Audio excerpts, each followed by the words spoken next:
Пользоваться личным автотранспортом становится накладно. За последние несколько недель по всей стране значительно возросли цены на бензин. Скачок произошел и в нашей республике. Теперь цена, к примеру, на бензин марки АИ-92 стоит 38 рублей за литр. АИ-95 сейчас можно купить лишь за 39,5. В причинах роста цен разбиралась Залина Магушкова.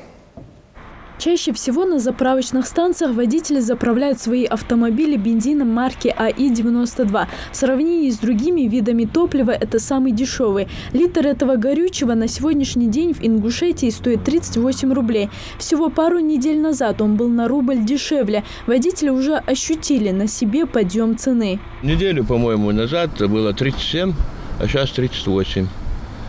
Хотелось бы хотя бы чуть немножко убавили бензин. Дороговато, конечно. Нам же постоянно надо то на похороны, то на свадьбу. Литр бензина марки АИ-95 сегодня можно купить за 39 рублей и 90 копеек. Дизельное топливо стоит 40 рублей и 20 копеек. Цена самой дорогой марки бензина АИ-98 достигла 45,5 рублей. Адам Даурбеков, к примеру, в месяц тратит на заправку около 5-6 тысяч рублей. Теперь эти расходы станут чуть больше, сетует водитель. Заправляться приходится 2 дня минимум, 1 раз. Если ездить чисто по селу.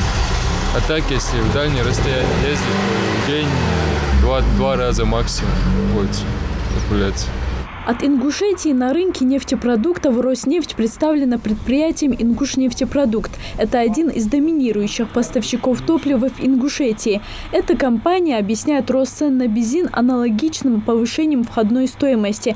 Ведь расценки нефтепродуктов в крупнооптовом сегменте оказывают значительное влияние на розничные цены.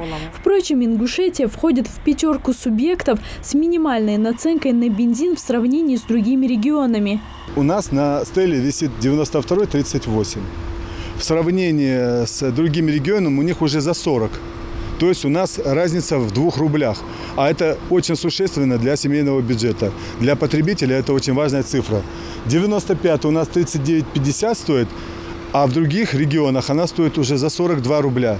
По мнению Федеральной антимонопольной службы России, основными причинами роста цен являются фискальная политика государства, проведение нефтяными компаниями внеплановых ремонтов МПЗ и рост мировых цен на нефть. ФАС России констатирует, что за последние 3 года рост цен на нефтепродукты во всех сегментах соответствует уровню инфляции. В пятницу в прошлом мы дали предупреждение, письма направили как этим 2 компаниям, чтобы они не позволяли себе недопустимый рост цен, то есть необоснованный. Но тогда, если они закупают за 5 рублей, допустим, тоже литр бензина, они не могут продавать его себе в ущерб за 4,90, то есть и мы не имеем права у них это требовать.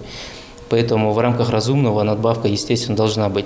Эта надбавка в динамике по всей стране у нас одинаково идет за последние 3 года. У нас она как установилась на проценты, но маржинальность 5,2%, а вот с тех пор она идет, она не меняется. То есть сверхдоходов, сверхприбыли, насколько мы видим из отчетности автозаправочной станции, не получает.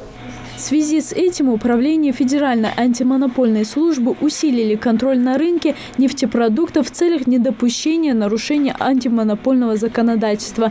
Залина Магушкова, Рахман Цуров, Новости 24.